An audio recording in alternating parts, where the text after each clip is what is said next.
नमस्कार मित्रों, एक बार फिर आपका अपने इसी YouTube चैनल पर स्वागत है। जैसा कि सामने व्हाइट बोर्ड पर दिखाई पड़ रहा होगा, वर्णमाला टॉपिक, पूरा टॉपिक को एक ही वीडियो में समाप्त करने के बारे में योजना बनाई है। एक एक चीज को बकायदे आप अपनी कॉपी में लिखते रहना और एक एक चीज को बकायदे समझते रहना। आइएगा साथियों, शुरू करते हैं। शुरू करने से पहले ये वर्णमाला होता क्या है, वर्णमाला से क्वेश्चन पेपर में कितने क्वेश्चन आते हैं और वर्णमाला से कैसे क्वेश्चन आते हैं और हमें कौन कौन से क्वेश्चन सही करना है, उन सारी बातों को हम बताते हुए चलेंगे। आइएगा साथियों, देखिएगा वर्णमाला, हेडिंग डाल लीजिएगा वर्णमाला। और वर्णमाला का पहली चीज आप लोग संधि विच्छेद देखिएगा। वर्णमाला और वर्णमाला को आप जब संधि विच्छेद कर रहे होंगे तो वर्ड प्लस माला में टूट रहा होगा। वर्ड प्लस माला में टूट रहा होगा। जहां पर वर्ड का मतलब होता है साथियों ध्वनि, क्या होता है ध्वनि, और माला का मतलब होता है गुच्छा। क्या होता है बच्चा? गुच्छा।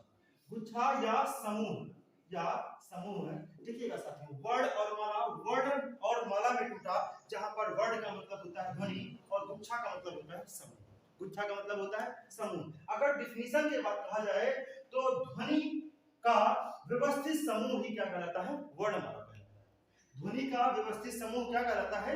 वर्णमाला कहलाता है। देखिएगा साथियों, वर्णमाला की डिफिनीशन पूछे तो वर्णमाला की डिफिनीशन होता है, वर्णमाला की डिफिनीशन होता है ध्वनियों का ध्वनियों का ध्वनियों का व्यवस्थित समूह, व्यवस्थित समूह, ध्वनियों का व्यवस्थित समूह समूह वर्णमाला कहलाता है। वर्णमाला कहलाता है। ध्वनियों का व्यवस्थित समूह वर्णमाला कहलाता है। कंपटीशन एग्जाम में यही क्वेश्चन कई बार पूछा गया कि वर्णमाला किसे कहा जाता है? तो ध्वनियों का व्यवस्थित समूह को कहा जाता है। ध्वनियों के व्यवस्थित समूह को कहा जाता है। आइएगा साथियों, उसके बाद सुनिएगा, उसके बाद क्वेश्चन क्या आता है? क्वेश्चन पूछा जाता है कि भाषा की सबसे छोटी इकाई क्या है? भाषा की सबसे छोटी इकाई क्या होती है? तो हेडिंग डालिएगा भाषा की सबसे छोटी इकाई। भाषा की सबसे छोटी इकाई, भाषा की सबसे छोटी इकाई। देखिएगा, भाषा की सबसे छोटी इकाई के बारे में कहा जाए तो भाषा की सबसे छोटी इकाई होती है ध्वनि। क्या होती है? ध्वनि। अगर आपको पेपर में ध्वनि नहीं दिखाई पड़ेगा तो वर्ण दिखाई पड़ जाएगा, लेकिन भाषा की सबसे छोटी इकाई कौन सी होती है? ध्वनि। कौन सी होती है? ध्वनि होती है। दो क्वेश्चन तैयार हुआ। पहला, वर्णों के व्यवस्थित समूह को वर्णमाला कहा जाता है और भाषा की सबसे छोटी इकाई क्या कहलाती है? ध्वनि कहलाती है या वर्ण कहलाती है। जहां तक शायद किसी को किसी प्रकार की कोई समस्या नहीं हुई होगी। आइएगा साथियों, उसके बाद मैं आपको ले चलता हूं कि क्वेश्चन किस तरीके से आते हैं और वो क्वेश्चन हमें किस तरीके से याद करके रखना होता है। साथियों, क्वेश्चन आता है कि कुल स्वरों की संख्या कितनी होती है? कुल स्वरों की संख्या कितनी होती है? तो कंपटीशन एग्जाम में ये क्वेश्चन पूछा जाता है कुल स्वरों की संख्या कितनी होती है? तो कुल स्वरों की संख्या बच्चा 13 होती है। कितनी होती है? 13 होती है। यहीं पर कुल व्यंजनों की संख्या पूछ दी जाए तो कुल व्यंजनों की संख्या बच्चा होती है 33। कितनी होती है बच्चा? कुल व्यंजनों की संख्या होती है 36। कितनी होती है? 36 होती है।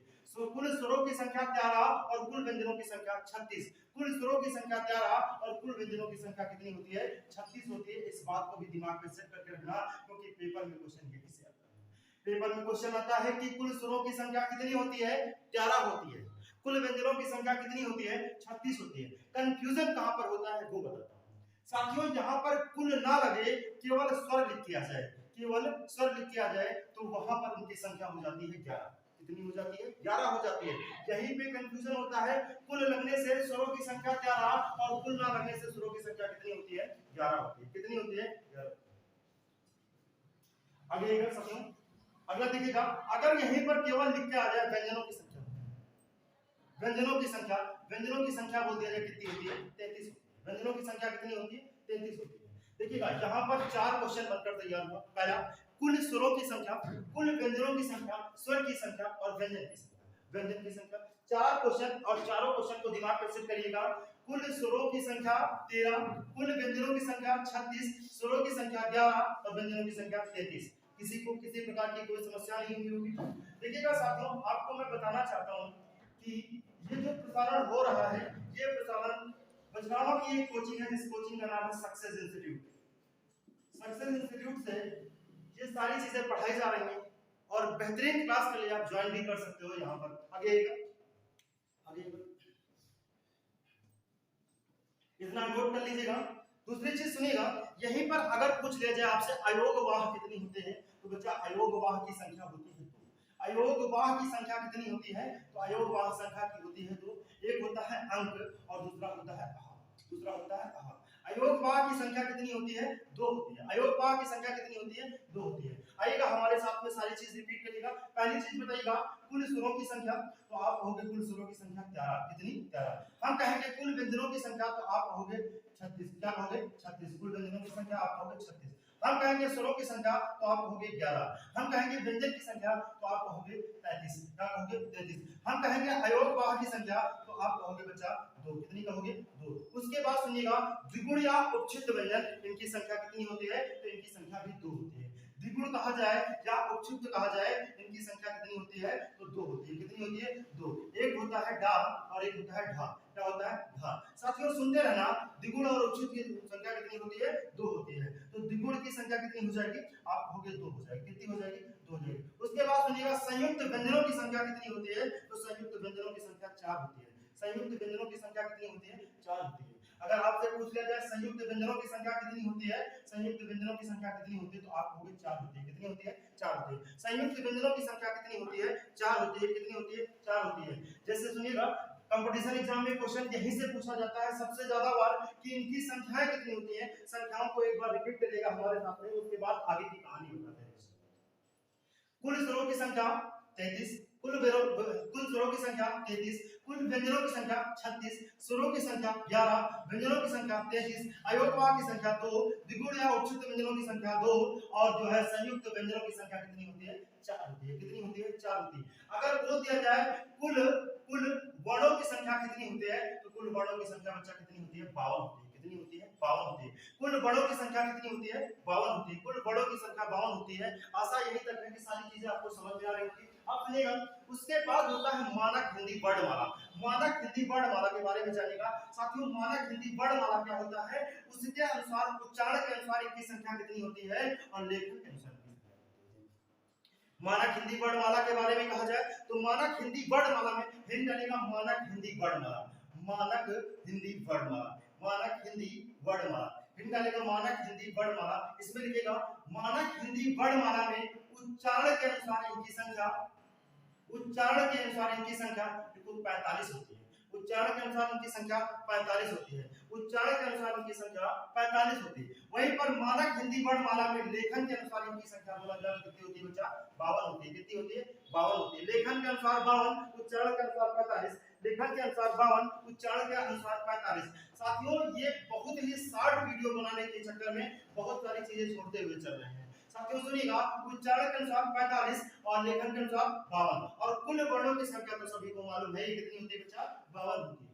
आइएगा साथियों सुनिएगा संयुक्त व्यंजनों की संख्या 4, स्वर की संख्या 11 और कुल स्वरों की संख्या 11, कुल व्यंजनों की संख्या 36 और व्यंजन की संख्या 33, अयोगवाह की संख्या 2, द्विगुण या उपछिन्न व्यंजनों की संख्या 2 और यहाँ पर संयुक्त व्यंजनों की संख्या कितनी होती है, 4 होती है।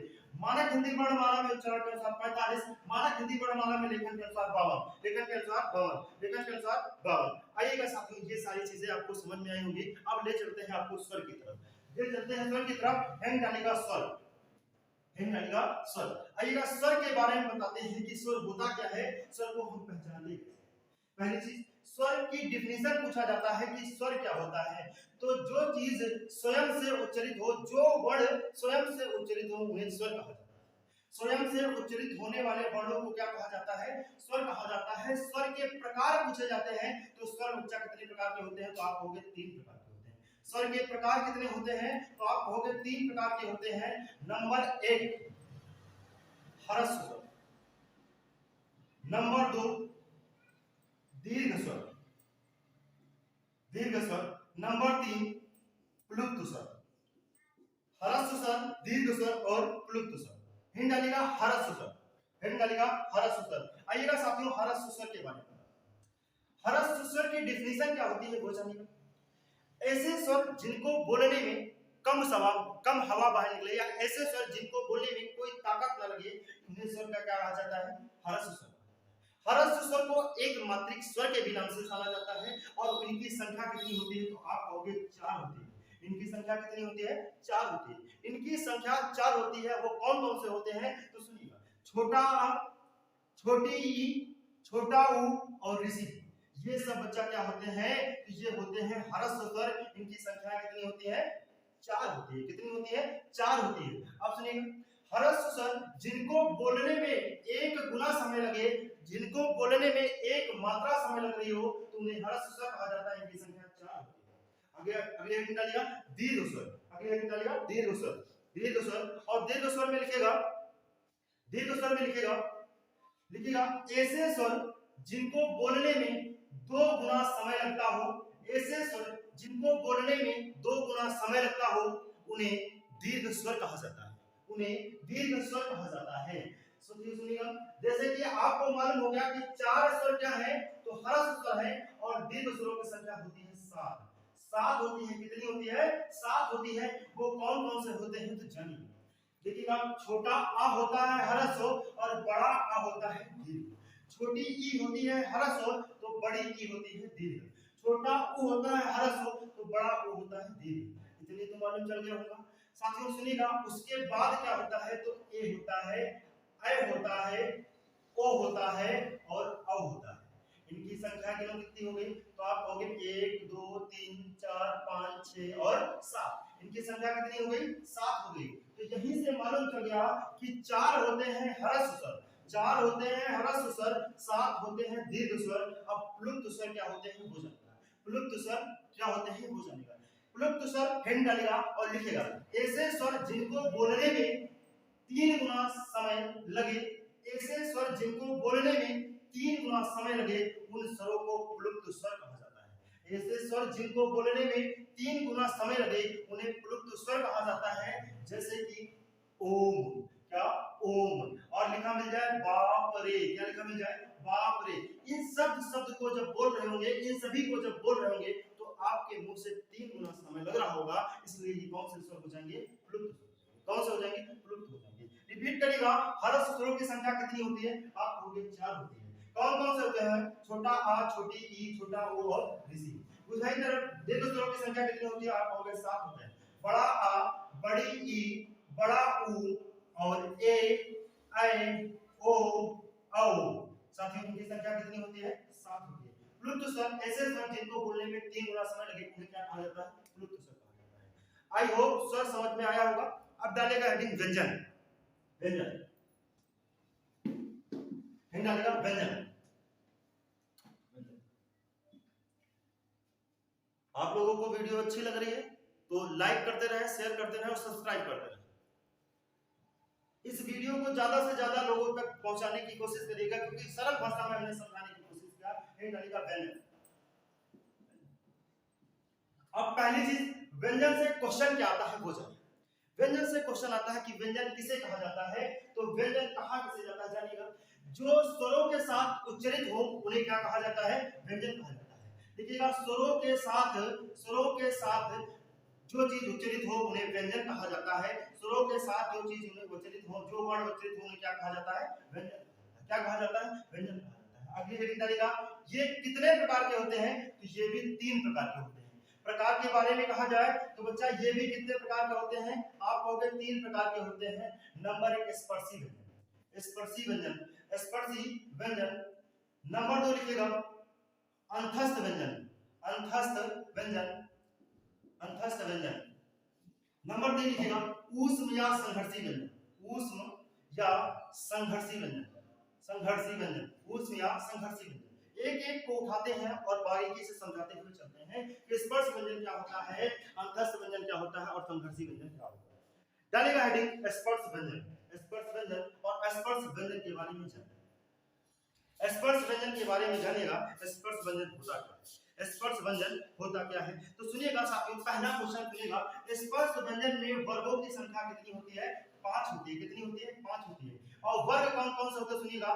का वर्ग होता है, चा वर्ग होता है, टा वर्ग होता है, ता वर्ग होता है और फा वर्ग होता है। अब का वर्ग में कौन कौन से आते हैं? तो का आता है, खा आता है, गा आता है, घा आता है और अंग आता है। कंपटीशन एग्जाम में क्वेश्चन पूछा जाता है गा किस वर्ग के अंतर्गत आता है, तो आप कहोगे का वर्ग। उसी तरीके से चा वर्ग के बारे में जानेगा। चा आता है, छा आता है, जा आता है, जा आता है, झा आता है और ई आता है। चा छा जा झा और ई ये काहे में आता है चा, तो आप हो गए चा वर्ग में। काहे में आता है चा वर्ग में। उसी तरीके से टा वर्ग में जानेगा, टा आता है, उसके बाद आती है ठा टा, टा ठा, डा आता है और ढा आता है और अड़ा आता है। ता वर्ग में सुनिएगा, ता वर्ग में ता आता है, था आता है, दा आता है, धा आता है, ना। पा में सुनिएगा, पा वर्ग में सुनिएगा, पा आता है, फा आता है, बा आता है, भा आता है और मा आता है। साथियों एक वर्ग में कितने आए? 1 2 3 4 5। एक वर्ग में कितने आए? 5। तो 5 वर्ग में कितने आएंगे? तो आप कहोगे 25 आएंगे। कितने आएंगे? 25 आएंगे। तो स्पर्श व्यंजनों की संख्या कितनी होती है? 25। किसी किसी बुक में इसकी संख्या दे देते हैं 27। कितने दे देते हैं? 27। वो कौन कौन से दे देते हैं? वो डा और ढा को भी मिला देते हैं, जिनकी संख्या कितनी हो जाती है? 27 हो जाती है। ऐसे इनकी संख्या 25 होती है और कुल संख्या कितनी होती है? 27 होती है। वर्ग के बारे में कहा जाता है, इनके वर्ग कितने होते हैं? 5 वर्ग होते हैं। कितने वर्ग होते हैं? 5 वर्ग होते हैं। अगले हेडिंग डालेगा, लिखिएगा अंतस्थ व्यंजन। अंतस्थ व्यंजन हेडिंग डालेगा अंतस्थ व्यंजन। और अंतस्थ व्यंजन क्या होता है उसके बारे में।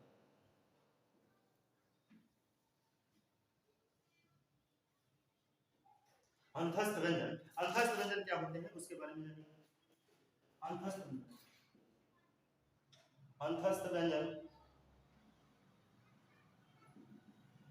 अंतस्थ व्यंजन। साथियों अंतस्थ व्यंजन कितने प्रकार के होते हैं? तो आप कहोगे 4 प्रकार के होते हैं। कितने प्रकार के होते हैं? 4 प्रकार के। डिफिनेशन लिखिएगा अंतस्थ व्यंजन के। ऐसे वर्ड जो स्वरों और व्यंजन के मध्य में होते हैं उन्हें स्पर्श व्यंजन कहते हैं। ऐसे वर्ड जो स्वरों और व्यंजन के मध्य में होते हैं उन्हें स्पर्श व्यंजन कहा जाता है। ऐसे वर्ड जो स्वरों और व्यंजन के मध्य में होते हैं उन्हें स्पर्श व्यंजन कहा जाता है। इनकी संख्या होती है 4। इनकी संख्या होती है 4। ये कौन कौन से होते हैं सुनिएगा। ये होते हैं या, रा, ला, वा। या, रा, ला, वा। अंतस्थ व्यंजनों की संख्या 4। या, रा, ला, वा। अंतस्थ व्यंजनों की संख्या 4। या, रा, ला, वा। अंतस्थ व्यंजनों की संख्या 4। या, रा, ला, वा। अगली रहेगी हेडिंग ऊष्म या संघर्षी व्यंजन। ऊष्म या संघर्षी व्यंजन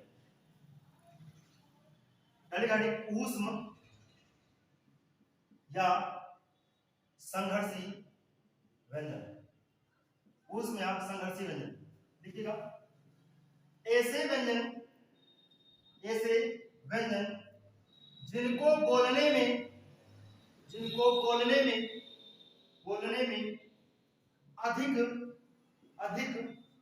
अधिक ऊर्जा की आवश्यकता हो, अधिक ऊर्जा की आवश्यकता हो, उन्हें ऊष्म या संघर्षी व्यंजन कहा जाता है। ऊष्म या संघर्षी व्यंजन कहा जाता है। अगला पॉइंट लिखिएगा, इनकी संख्या 4 होती है। इनकी संख्या 4 होती है। अगला लिखिएगा, इनकी संख्या 4 होती है। इनकी संख्या 4 होती है। वो 4 कौन कौन से होते हैं वो पहला लिखिए। इनकी संख्या 4 होती है। देखो तीनों प्रकार के सा होते हैं, सा, सा, सा और एक होता है हा। एक होता है हा। तीनों प्रकार के सा और हा ये क्या होते हैं? आप हो गए ऊष्म या संघर्षी व्यंजन होते हैं। आई होप यहाँ तक सारी बातें आपको समझ में आई होंगी। अगली हेडिंग डालेगा वायु प्रेक्षण के अनुसार व्यंजनों के भेद। वायु प्रेक्षण के अनुसार व्यंजनों के भेद। वायु प्रेक्षण के अनुसार व्यंजनों के भेद। एक एक नोट्स बना लीजिएगा और हर नोट्स पे हर जो है क्वेश्चन कंपटीशन एग्जाम में पूछा जाता है। वायु प्रेक्षण के अनुसार व्यंजनों के भेद। वायु प्रेक्षण के अनुसार व्यंजनों के भेद। तो वायु प्रेक्षण के अनुसार व्यंजनों के 2 भेद होते हैं। नंबर 1 बच्चा होता है अल्प प्राण। क्या होता है? अल्प प्राण। अल्प प्राण। वायु प्रेक्षण के अनुसार व्यंजनों के 2 भेद होते हैं। नंबर 1 अल्प प्राण, नंबर 2 होता है महाप्राण। साथियों इन्हीं में से पूरी डिफिनेशन छिपी हुई है कि अल्प प्राण क्या होता है और महाप्राण क्या होता है। अब सुनिएगा साथियों, अल्प प्राण क्या होता है? अल्प का मतलब होता है कम और प्राण का मतलब होता है वायु मतलब हवा। साथियों जिस वर्ण को बोलने में मुंह से कम हवा बाहर निकले उन्हें क्या कहा जाता है? अल्प प्राण कहा जाता है। डिफिनेशन सुनिएगा, अल्प प्राण की डिफिनेशन सुनिएगा। अल्प का मतलब होता है कम और प्राण का मतलब होता है वायु। प्राण का मतलब होता है वर्ग। जिनको बोलने में मुंह से कम हवा बाहर निकले, कम वायु बाहर निकले, वो अल्प प्राण कहलाते हैं। और जिनको बोलने में ज्यादा हवा बाहर निकले वो महाप्राण, वो क्या कहलाते हैं? महाप्राण। देखिएगा वर्ग की संख्या कितनी होती है? आप कहोगे 5 होती है। कि पहला वर्ग होता है का वर्ग, दूसरा होता है चा वर्ग, फिर टा वर्ग, फिर टा वर्ग, का वर्ग, चा वर्ग, टा वर्ग, फिर कहोगे ता वर्ग, का वर्ग, चा वर्ग, टा वर्ग, ता वर्ग, उसके बाद होता है पा वर्ग, पा वर्ग। अब सुनिएगा का वर्ग में आता है का, खा, गा, घा, अंग। का वर्ग में कितने हैं? तो आप कहोगे का वर्ग में 5 है। तो सुनिएगा अल्प प्राण के बारे में जानिएगा। किसी भी वर्ग का पहला, तीसरा और पांचवा ये क्या कहलाता है? ये वर्ग कहलाते हैं अल्प प्राण। किसी भी वर्ग का तीसरा, पहला और पांचवा अल्प प्राण कहलाते हैं। किसी भी वर्ग का पहला, तीसरा और पांचवा अल्प प्राण कहलाते हैं। अब का वर्ग की तरफ ले चलें तो का वर्ग में का हुआ पहला, गा हुआ तीसरा और अंगा हुआ पांचवा। तो 3 ये हुए। इसी तरीके से चा वर्ग में पहला, तीसरा, पांचवा। इसी तरीके से टा वर्ग में पहला, तीसरा, पांचवा। इसी तरीके से ता वर्ग में पहला, तीसरा, पांचवा। इसी तरीके से पा वर्ग में पहला, तीसरा, पांचवा। ये सारे वर्ड क्या कहलाएंगे? आप कहोगे अल्प प्राण कहलाएंगे। क्या कहलाएंगे? अल्प प्राण कहलाएंगे। क्या कहलाएंगे? अल्प प्राण कहलाएंगे। शायद यहां तक किसी को किसी प्रकार की कोई दिक्कत नहीं हुई होगी। आप सुनिएगा साथियों, आपने अभी थोड़ी देर पहले ऊष्म या संघर्षी व्यंजन और अंतस्थ व्यंजन देखा होगा। अंतस्थ व्यंजनों की संख्या बच्चा कितनी होती है? तो आप कहोगे 4 होती है। वो कौन कौन से होते हैं? या, रा, लावा। कौन कौन से होते हैं? या, रा, लावा होते हैं। और साथियों ये जो या, रा, लावा होता है ना, ये भी कहां पर रखे जाते हैं? ये भी रखे जाते हैं अल्प प्राण के अंतर्गत। कहां रखे जाते हैं? अल्प प्राण के अंतर्गत रखे जाते हैं। या, रा, लावा कहां पर रखे जाते हैं? अल्प प्राण के अंतर्गत रखे जाते हैं। अब सुनिए, अल्प प्राण किसी भी वर्ड को बोलने में मुंह से कम हवा बाहर निकले, अल्प प्राण कहलाता है। किसी भी वर्ग का पहला, तीसरा और पांचवा अल्प प्राण कहलाता है। या, रा, लावा ये क्या कहलाते हैं? अल्प प्राण कहलाते हैं। क्या कहलाते हैं? अल्प प्राण कहलाते हैं। आइएगा साथियों, अब हेडिंग डालिएगा महा। महाप्राण की तरफ आपको ले चलते हैं। महा हेडिंग डालिएगा महा। महाप्राण होता क्या है वो जानिएगा। महा का मतलब होता है अधिक। महा का मतलब होता है अधिक और प्राण का मतलब बच्चा क्या होता है? वायु। जिनको बोलने में मुंह से अधिक हवा बाहर निकले वो कहलाता है महाप्राण, वो कहलाता है महाप्राण। आप सुनिएगा साथियों, हमने अभी थोड़ी देर पहले बताया कि किसी भी वर्ग का पहला, तीसरा, पांचवा क्या कहलाता है? अल्प प्राण कहलाता है। जो बचा है वो बचा कौन सा? दूसरा बचा और चौथा बचा। दूसरा बचा और चौथा बचा। साथियों सुनिएगा, किसी भी वर्ग का डिफिनेशन के बारे में कहा जाए तो किसी भी वर्ग का, किसी भी वर्ग का तीसरा, किसी भी वर्ग का सॉरी किसी भी वर्ग का दूसरा और चौथा ये क्या कहलाता है? ये महाप्राण कहलाता है। किसी भी वर्ग का दूसरा, चौथा महाप्राण कहलाता है। किसी भी वर्ग का दूसरा, चौथा महाप्राण कहलाता है।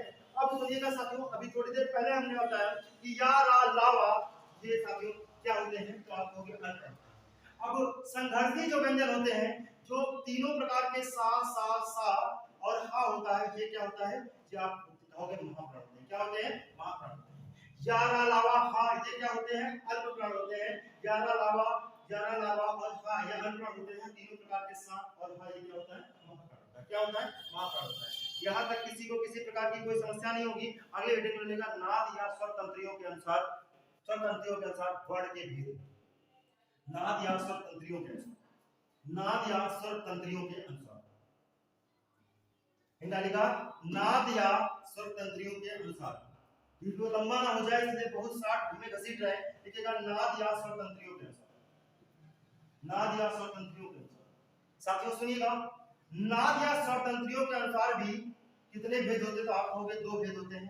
नंबर पहला भेद होता है अघोष। क्या होता है? अघोष, अघोष। दूसरे भेद के बारे में कहा जाए तो वो होता है सघोष। क्या होता है? सघोष। इसे ही क्या कहा जाता है? इसे ही घोष के नाम से भी जाना जाता है। इसे ही घोष के नाम से भी जाना जाता है। आइएगा साथियों, हेड डालिएगा अघोष, अघोष। देखिएगा अघोष हेड डालिएगा और पहला पॉइंट लिखिएगा। देखिएगा यहाँ पर आ का मतलब होता है नहीं, आ का मतलब होता है क्या? नहीं। और घोष का मतलब होता है स्वर तंत्रियों में कंपन, स्वर तंत्रियों में कंपन, स्वर तंत्रियों में कंपन, स्वर तंत्रियों में कंपन, स्वर तंत्रियों में कंपन, स्वर तंत्रियों में कंपन। अब सुनते रहना बच्चा, अघोष का मतलब होता है नहीं हो स्वर तंत्रियों में कंपन, वो शब्द क्या कहलाते हैं? अघोष कहलाते हैं। नहीं हो स्वर तंत्रियों में कंपन, वो शब्द क्या कहलाते हैं? अघोष कहलाते हैं। आइएगा साथियों, देखिएगा, अभी वर्ग के बारे में कहा जाए तो का वर्ग होता है, चा वर्ग होता है, का वर्ग होता है, का वर्ग होता है और ये पा वर्ग होता है। का वर्ग में का होता है, खा होता है, गा होता है, घा होता है, अंगा होता है। अब सुनिएगा बच्चा, नहीं हो स्वर तंत्रियों में कंपन क्या कहलाता है? अघोष कहलाता है। अब देखो का और खा, इसमें इसको जब बोल रहे होंगे, इसको बोल के धीरे से निकल जा रहे होंगे और आगे के वर्ड बोलते समय आपको ज्यादा बोलना पड़ा होगा या ज्यादा ताकत लगती है।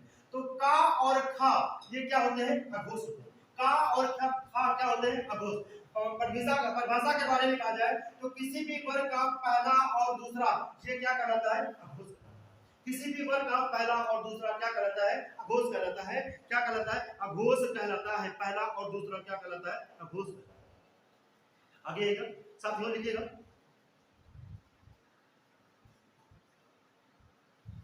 लिखिएगा और सुनिएगा अघोष के बारे में। अब अघोष में आपने देखा होगा अंतस्थ व्यंजन और स्पर्श व्यंजनों के बारे में। तो सुनिएगा, अघोष में क्या होता है बच्चा? अघोष में जो तीनों प्रकार के सा होते हैं जो कि संघर्षी व्यंजन के अंतर्गत आते हैं, वो कहां पर रख दिए जाते हैं? अघोष में। कहां पर रख दिए जाते हैं? अघोष में। अब आइएगा साथियों, अघोष समझ में आया होगा, फिर डालेगा घोष या सघोष, घोष या सघोष।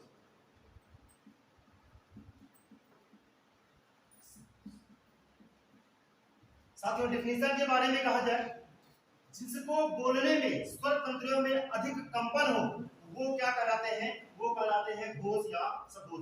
स्वर तंत्रियों में कंपन हो घोष या सघोष कहलाता है। स्वर तंत्रियों में कंपन नहीं हो अघोष कहलाता है। स्वर तंत्रियों में कंपन हो घोष कहलाता है। स्वर तंत्रियों में कंपन हो घोष कहलाता है। अब कहिएगा साथियों, पहला और दूसरा क्या था? अघोष था। पहला और दूसरा वर्ड क्या था? अघोष था। तो साथियों सुनिएगा, तीसरा, चौथा, पांचवा ये क्या हो जाएंगे? ये हो जाएंगे घोष या सघोष। तीसरा, चौथा, पांचवा ये क्या हो जाएंगे? घोष या सघोष। तीनों प्रकार के सा कहां पर होते हैं? तो तीनों प्रकार के सा जो होते हैं बच्चा होते हैं, तीनों प्रकार के सा कहां पर होते हैं? वो होते हैं अघोष के। कहां पर होते हैं? अघोष के अंतर्गत। तीनों प्रकार के सा अघोष के अंतर्गत होते हैं। तो यहां पर बचा है या, रा, ला, वा और हा। साथियों ये क्या होता है? तो ये होता है घोष या सघोष। ये क्या होता है? घोष या सघोष। क्या होता है? घोष या सघोष। शायद यहां तक किसी को किसी प्रकार की कोई समस्या नहीं हुई होगी। आइएगा साथियों, उसके बाद हेडिंग डालेगा मुख से वर्णों के उच्चारण स्थान। मुख से वर्णों के उच्चारण स्थान।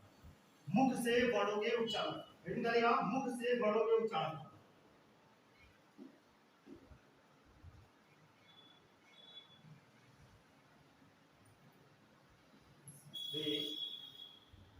वर्णों के उच्चारण स्थान। मुख से वर्णों के उच्चारण स्थान। मुख से वर्णों के उच्चारण स्थान। अब आइएगा साथियों, एक एक चीज पर बात करते हैं।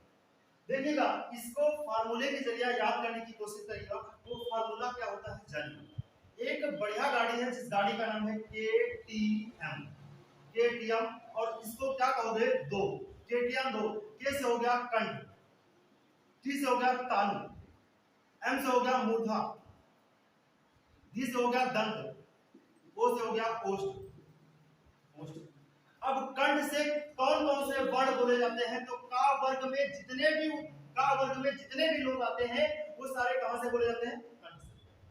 अब सुनिएगा, ताल से कौन बोला जाता है? तो चा वर्ग में जितने भी आते हैं वो कहां से बोले जाते हैं? ताल से। का वर्ग, चा वर्ग और टा वर्ग के जितने भी वर्ण आते हैं वो कहां से बोले जाते हैं? मूर्धा से। का वर्ग, चा वर्ग, टा वर्ग और ता वर्ग के कहां से बोले जाते हैं? आप लोगों के दंत से। का वर्ग, चा वर्ग, टा वर्ग, ता वर्ग और पा वर्ग के कहां से बोले जाते हैं? आप लोगों के ओठ से बोले जाते हैं। ये तो रहा बात साथियों व्यंजनों की, जिसको मैंने बताया। का वर्ग के जितने भी होते हैं वो कंठ से बोले जाते हैं। चा वर्ग के जितने भी होते हैं वो तालु से बोले जाते हैं। टा वर्ग के जितने होते हैं वो मूर्धा से बोले जाते हैं। दा वर्ग के जितने भी होते हैं, ता वर्ग के जितने भी दंत से बोले जाते हैं और पा वर्ग के ओठ से। अब सुनिए, अगर यहीं पर छोटा आ और बड़ा आ मिल जाए तो ये भी कहां से बोला जाता है? कंठ से। कहां से बोला जाता है? कंठ से बोला जाता है। और साथियों आहा मिल जाए तो ये भी कहां से बोला जाता है? कंठ से बोला जाता है। किसी प्रकार की कोई समस्या नहीं होगा। छोटा आ, बड़ा आ और कहा, ये कहां से बोला जाता है? कंठ से बोला जाता है। और यहीं पर अगर हा मिल जाए, ये भी कहां से बोला जाता है? कंठ से बोला जाता है। कहां से बोला जाता है? कंठ से। आगे आएगा तालु से छोटी ई, बड़ी ई बोला जाता है। तालु से छोटी ई, बड़ी ई, और सा भी यहां से बोला जाता है। सा भी यहां से बोला जाता है। और या भी कहां से बोला जाता है? तालु से बोला जाता है। उसके बाद आएगा साथियों, यहां से ऋषि बोला जाता है। ऋषि बोला जाता है। खटकोड़ वाला सा भी यहां से बोला जाता है। कहां से? मूर्धा से। कहां से? मूर्धा से। आएगा साथियों, यहां से सा बोला जाता है और ये वाला सा बोला जाता है। उसके बाद आएगा साथियों, और यहां पर ओष्ठ से रखा जाए तो छोटा ऊ और बड़ा ऊ बोला जाता है। वीडियो ज्यादा लंबी ना हो, इसलिए शॉर्टकट में सारी चीज समझाने की कोशिश किया। एक से दो बार अगर इस वीडियो को लगातार आप देखोगे तो सारी चीज समझ में आ जाएगा। और जो बचा है वो सारी चीज अगली क्लास में हम इसे समाप्त कर देंगे। जय हिंद, जय भारत।